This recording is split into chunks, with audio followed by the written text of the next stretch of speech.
Legal disclaimer. Under Section 107 of the Copyright Act of 1976, allowance is made for fair use for purposes such as criticism, commentary, news reporting, teaching, scholarship, and research. Fair use is a use permitted by copyright statute that might otherwise be infringing. Non-profit, educational, personal use takes the balance in favor of fair use. With that being said, I do not claim ownership of any copyrighted material featured in my videos, and I also don't make these videos with the intention of profiting off of them. Update, January 31st, 2011. Man, it's been a long year for me, even though it's just barely started. University's been giving me the usual sleepless nights, more so especially since I transferred to Ottawa, which is a place to party, eh? Although as of writing this, I'm back in the old hometown seeing my dad. I got home on the 18th of December for Christmas and I've been visiting friends and family, or at least I feel like I should be doing more of that. But that usual festive holiday cheer I feel at this time of year feels kinda absent. Yep, to answer the hundreds of emails and questions I've been receiving, I saw the tapes my dad's friend promised to show me. These tapes, however, are kind of like a curse. I want to know more, but at the same time, they leave me wanting to forget everything. I couldn't help it. I needed to see those tapes. Not only for myself, but for all of you guys who are just as intrigued as I am about that ominous creep in the bear suit from my past. However, after viewing these tapes, I feel that pit of dread deep inside me once again. That feeling where I know that those kids in the videos are all dead, and that I could have been one of them. And that humanity is a dark, dark place.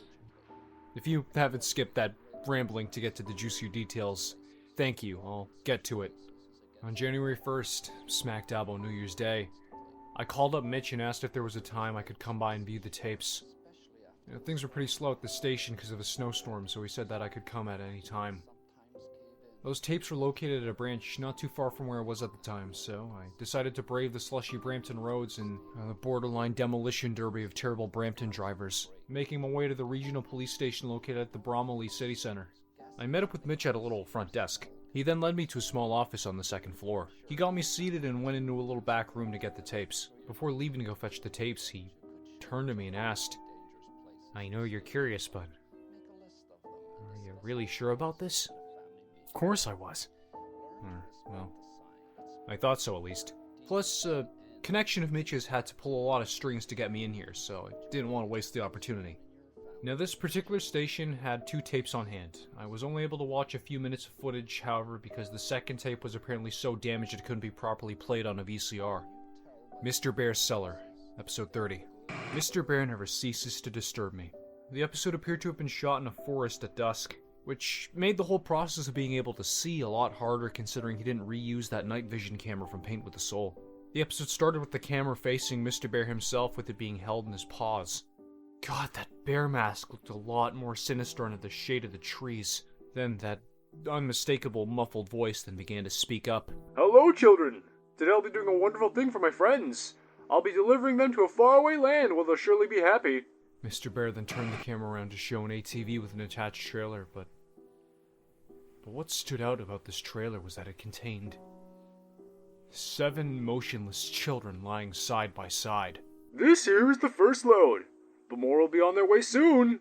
Mr. Bear then turned around and pointed the camera at a large burlap spread on the ground. He lifted it up, revealing a large hole that must have been at least 12 feet deep and maybe 15 feet wide.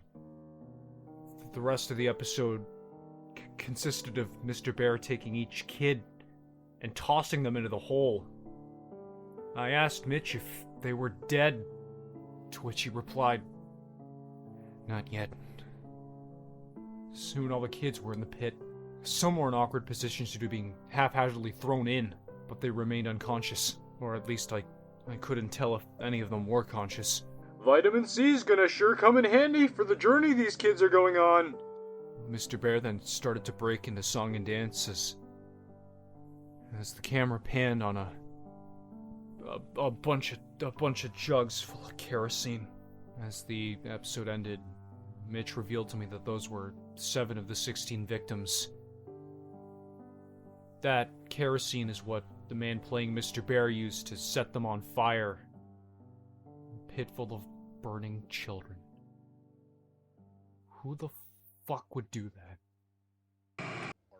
That feeling of dread found me again. Mitch then explained to me that he He was lying. Mitch told me that Bromley was in possession of more than just those 2 tapes.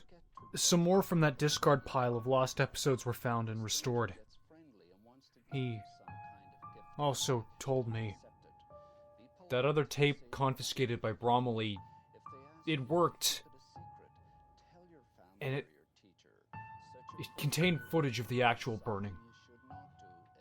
He felt I wouldn't be able to handle the disturbing and graphic nature of the episode, so...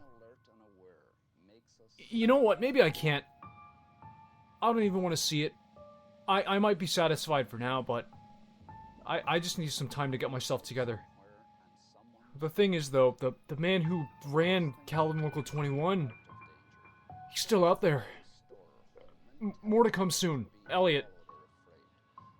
Update. April 5th, 2011. I wish I could have updated you guys some more. I truly did.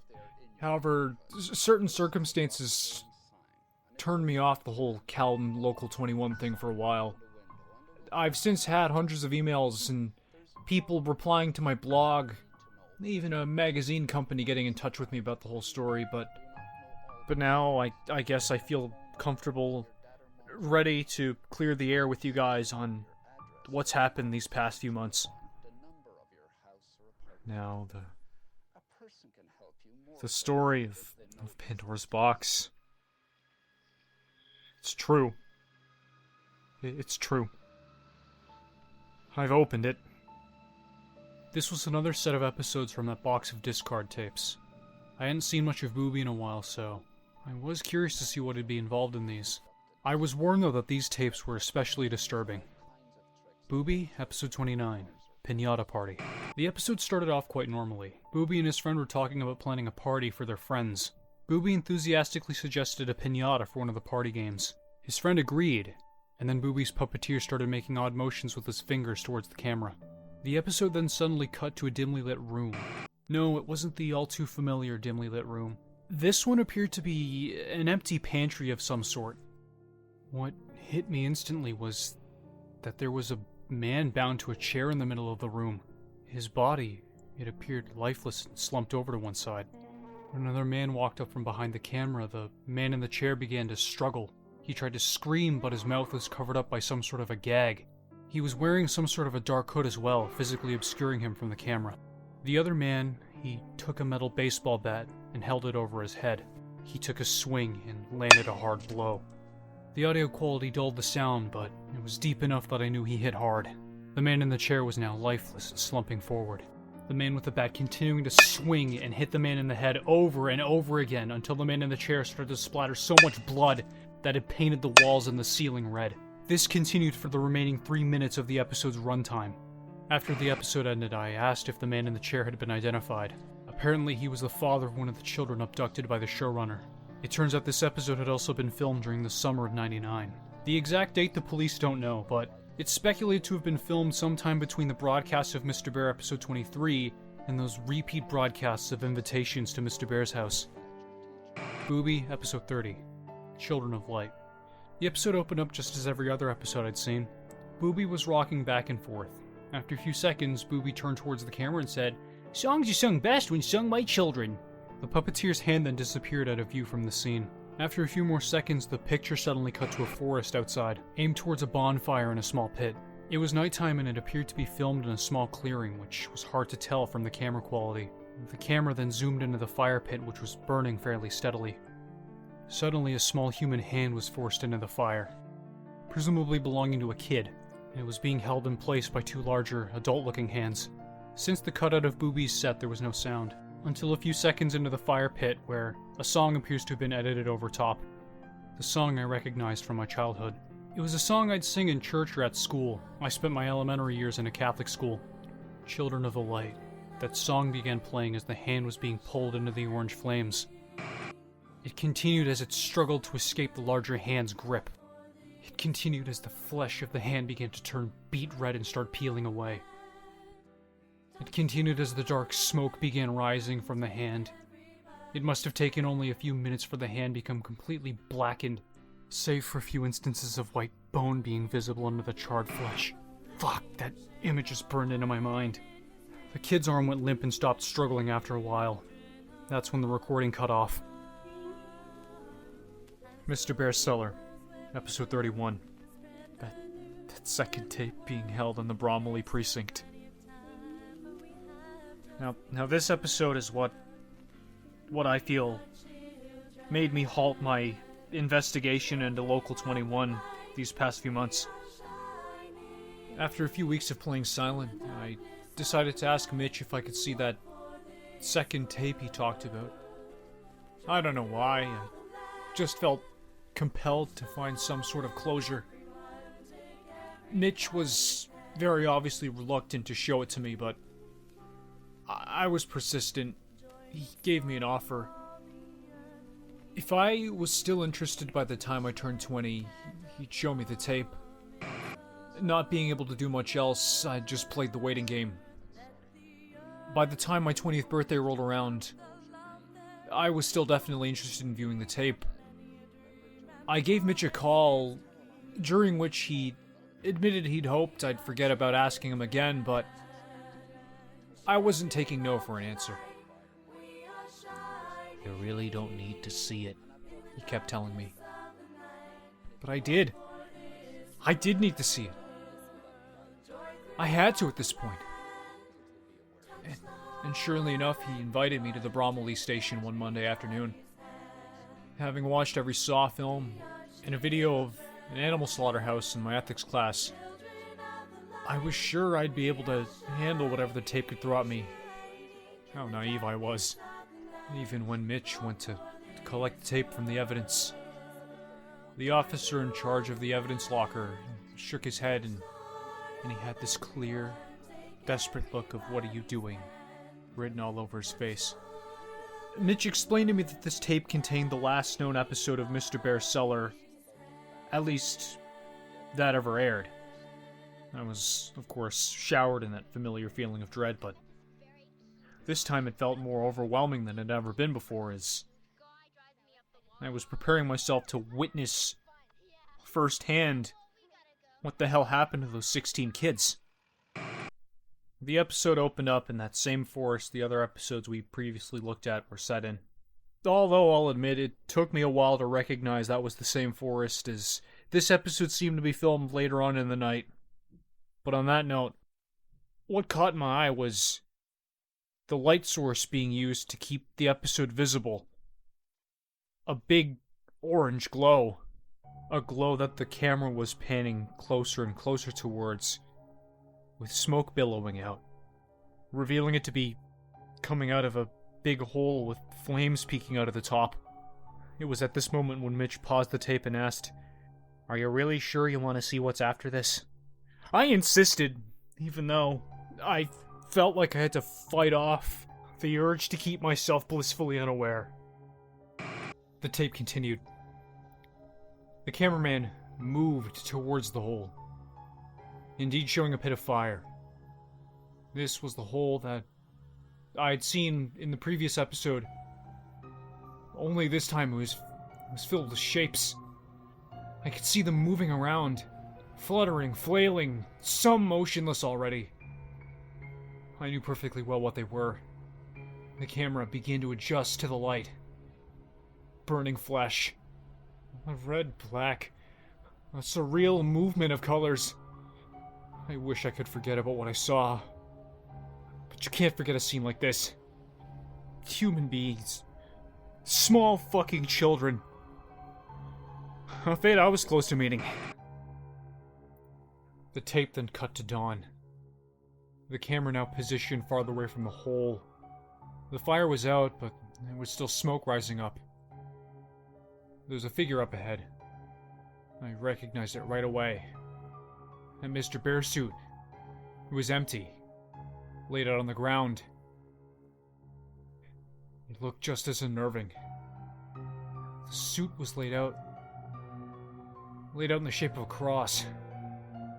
The cameraman did a lap around the suit, treating the damn thing like it was some sacred artifact. Placed in the head of the suit was a sign. The cameraman panned toward it. Written in bold red letters, INRI was printed. The cameraman moved back to the end of the suit, zooming into the bear's face. The episode ended there. I was fucking speechless. I know there's a lot of really bad things you can stumble upon on the internet, but this was unlike anything I'd ever seen.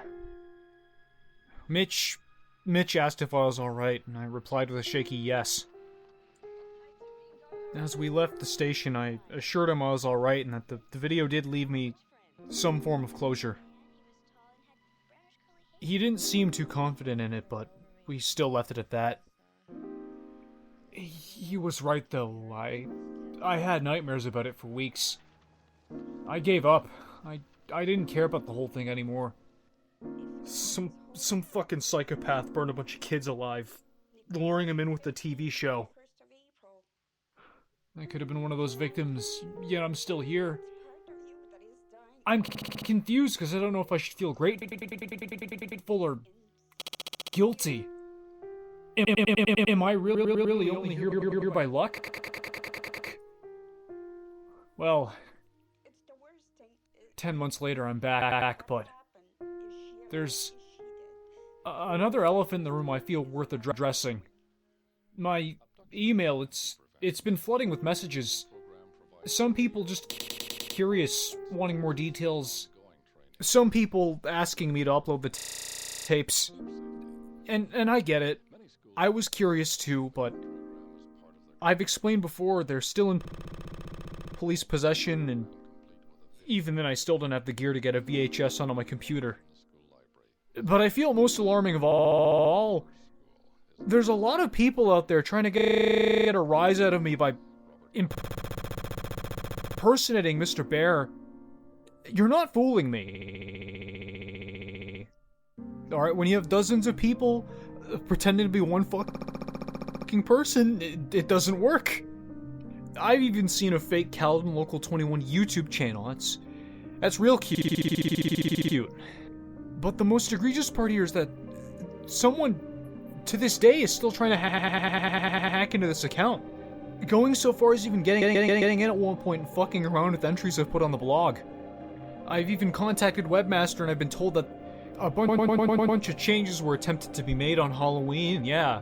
Ooh, spooky. Attached to an email, paintthebee@aol.com. Which, let me guess, is another joke email. Well, anyway, I at least feel over episode 31 now. The images of what I saw on that tape, they'll be stuck with me for a while, but I'd like to do one last hurrah. I'm gonna get into contact with Mitch again soon, and hopefully, he can get us in touch with another station that has more of the tapes. I'll try to give you guys an update on those as soon as I can. I'm sure this won't take so long again. Thank you to anyone who still reads this. Elliot.